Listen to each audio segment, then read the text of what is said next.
every single year there's teams that just sort of boom. And you know what I mean. Teams that maybe are slow to gain some traction the year before, but they've been building in the shadows. And then all of a sudden in 2023, boom. And when I say boom, I'm not talking a little, 7-win season, 8-win season, go 8-4. That's nice. I'm talking like double-digit win season. I'm talking a factor in the conference championship race, if not win the conference championship. Who are those teams that could potentially boom in 2023? I got one for each Power 5 conference, so let's just kind of go down the list here. And a team that we talked about a little bit when it came to what they're doing in July on the recruiting trail, how about Texas A&M? Texas A&M, in my mind, is very much so on boom watch in 2023. And if people are going to maybe have an argument against this, the first thing they're going to say is, well, Jimbo Fisher, and then it'll go into something about how he's not calling the offense right and how they have underachieved previously. So my question to that would be, okay, so you're saying it's Jimbo Fisher. So you're saying there's nothing wrong with the roster though, right? The talent's there. The way that I'm looking at this, they got as many 4 or 5 stars as just about everybody else they're going to play in the country. Right? They're going to be competitive from a roster standpoint. So if you're telling me it's Jimbo Fisher's fault, you're likely telling me there's a problem with the recipe, not a problem with the ingredients. The ingredients are solid. I love Connor Wegman. I love Evan Stewart. Having Anaya Smith back is huge. They got a lot of ingredients on this roster. And it, again, like I said, it is much easier to change the recipe than the ingredients. And they're working to change the recipe right now in College Station. It's why you hired Bobby Petrino to call the offense. We'll see how much say he gets. It's going to be something we have to talk about when it gets here. But I'm not concerned about the roster. The roster is the hardest part to acquire. Putting it together, that can take some time. I'm okay with that. It's not okay to underachieve, but I'm okay with the fact that maybe you don't get it right 100% of the time. Texas A&M now, if they put it together, they're going to be a team that I think competes in the SEC. And they're going to put a dent in the college football playoff race because just look at who they play. They play Tennessee. They play Alabama. They're going to have a chance to make some real noise in this playoff conversation, at very least as to the impact they have on it. Now, whether they compete for the college football playoff or not, who knows? But I'm telling you, the roster itself is enough to be very, very dangerous when it comes to the 2023 season. So Texas A&M absolutely on boom watch for us here in terms of a team that could pop in 2023.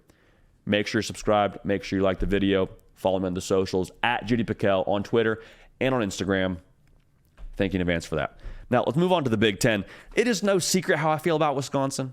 I have made my feelings about the Wisconsin Badgers very, very clear. I love Wisconsin. I love Luke Fickell. And they are, I think, a little bit ahead of where a team would be in year one under a new head coach. Because Luke Fickell, said, I'm not just going to watch the bowl game. I'm going to go ahead and coach the bowl game. I'm going to go get involved with this team. I'm going to start coaching this team. And so to me, I'm saying, okay, the process he's putting in place, his way of doing things is starting to infiltrate this team. That is a little bit ahead of schedule in my mind. And when I look at this team, they have everything they need to win football games. They won a bowl game last year. They have a chance to make some real noise in the Big Ten this year because they have a solid identity on defense. I mean, Wisconsin teams just always will. Luke Fickell coach football teams always will. They have good personnel. The offense has a chance to be 2 things. 1, explosive. Phil Longo scored over 30 points a game last year with North Carolina. Tanner Mordecai, I think, is one of the best kept secrets across college football, much less the Big Ten. Put up over 70 touchdown passes during his time at SMU. Got a lot of players through the portal at the wide receiver position. And they have a chance to be balanced. Braylon Allen now, that is a grown man running the football. That is a whole lot of USDA-approved sirloin beef coming downhill at you. So the balance they have in the pass game and the tough physical identity they'll have in the run game with Braylon Allen, they're going to be balanced. Balanced football teams do a lot of good things in November because then you're able to be versatile and play any style of football.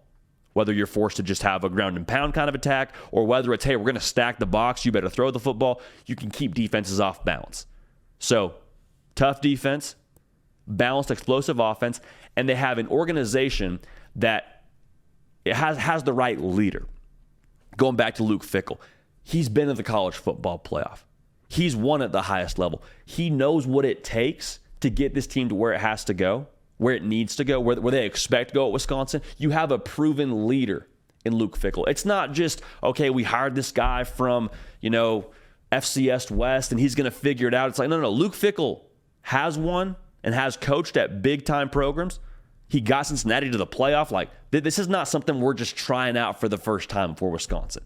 We know where this thing is going based on his track record. Now, he's got to do it at Wisconsin, but look at Wisconsin and how they're positioned. They're in the Big Ten West. And no knock on the Big Ten West, but like, who are we just saying is going to beat Wisconsin outright? Who is a team that's standing in Wisconsin's way that we just think is going to be overmatched for them in that side of the Big Ten? Now, can they win the Big Ten? That's kind of where the next conversation starts. But I really like the way Wisconsin sits from a personnel standpoint, from a philosophy standpoint, and just how they're positioned within the Big Ten as a whole. So Wisconsin, the boom factor is very, very high for our friends in Madison.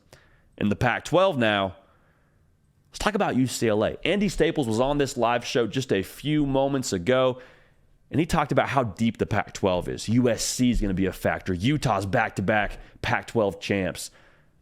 Oregon, who knows what Bo Nix and them are going to be this coming season. Washington may have the best offense in the country in terms of what they do throwing the football.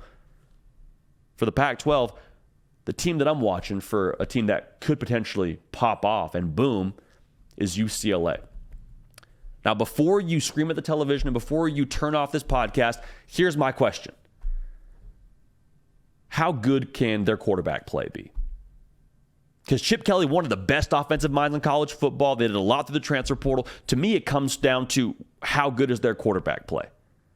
I'm looking at who they have. They got Colin Schlee. They got Dante Moore, five-star true freshman for them. My assumption is that Dante Moore, whether it's game 1 or whether it's game 6, is eventually their starting quarterback. What if Dante Moore is just him right from the jump? What if that 5-star status is seen in his first year on campus in Westwood? If UCLA is able to be explosive and dynamic offensively and Dante Moore hits the ground running in Chip Kelly's offense, there's no telling what UCLA could be, man. Because we all know this. In the Pac-12, you got to have elite quarterback play to win. Utah's a great example. Yeah, they're really tough. Yeah, they have a great defense. But Cam Rising has been the common denominator the last 2 Pac-12 title seasons for them. You look across the conference, same thing with Washington with Michael Penix Jr. and Bo Nix at Oregon, Caleb Williams at USC. You got to have a quarterback to get it done. And if Dante Moore is who I think he could be his first season on campus, they bring back 8 starters on defense who, to be clear, they do have to perform better than they did a season ago, allowed 30 points a game, but they got a lot of guys back that could gel and could do some good things. If Dante Moore's that guy, they got Carson Steele bringing Maction to the Rose Bowl. I'm excited about what they could be. I think Dante Moore and UCLA, as long as Chip Kelly's the head coach there, they're going to be a problem. But I'm telling you this, as long as Chip Kelly has a quarterback, we've seen that UCLA can be dangerous. So UCLA, to me, is very much so on boom watch in 2023. Let's go to the ACC now. Miami has the most important piece that you need. They got the quarterback. They got Tyler Van Dyke.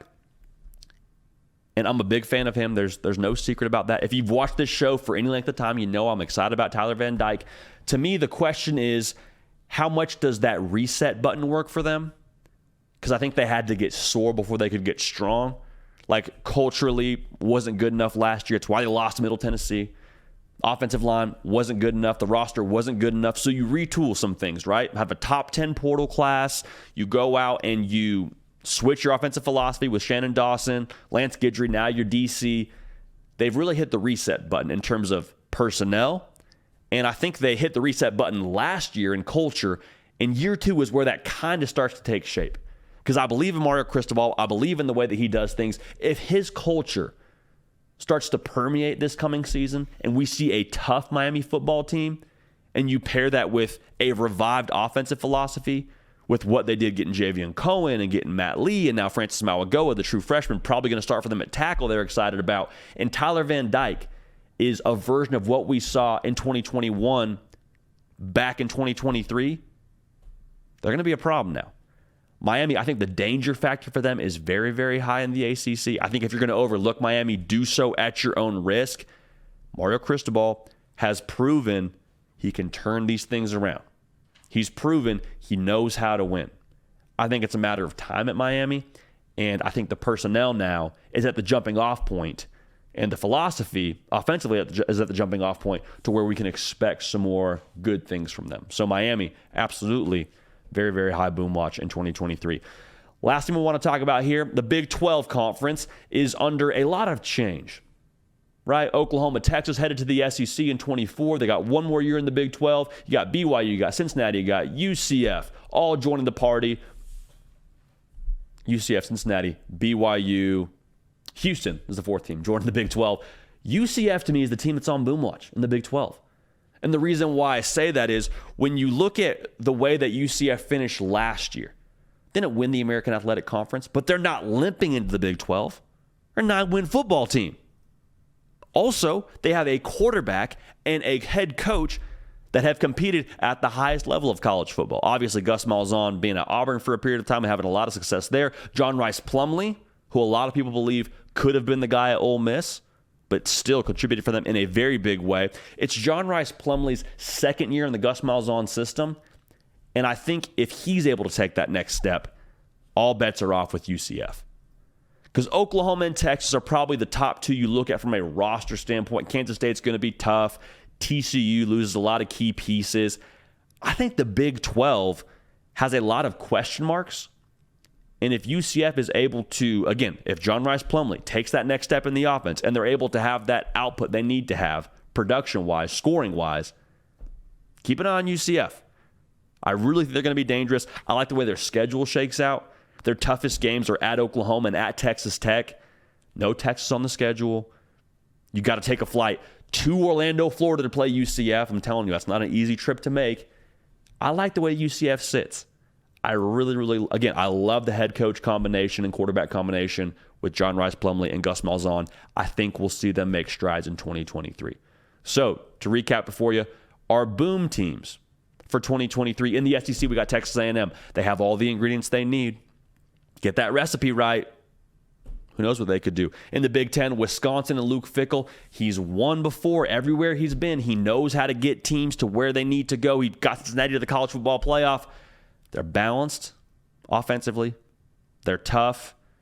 They've got a good plan in place. They're in the Big Ten West. They got a chance to really boom here. When it comes to the Pac-12, I like UCLA. A lot of that is predicated on what Dante Moore does, but if he lives up to what he could be, to what his billing was as a recruit, keep an eye on them with Chip Kelly. In the ACC, Miami and Tyler Van Dyke, if he gets back to what he was in 2021, this new offense retooled the roster.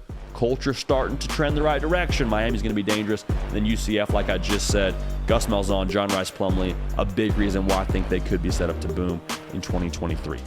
Hey y'all, thanks so much for watching. Subscribe to the channel here to make sure you don't miss an episode of The Hard Count. Also be sure to check out other videos on the On3 YouTube channel.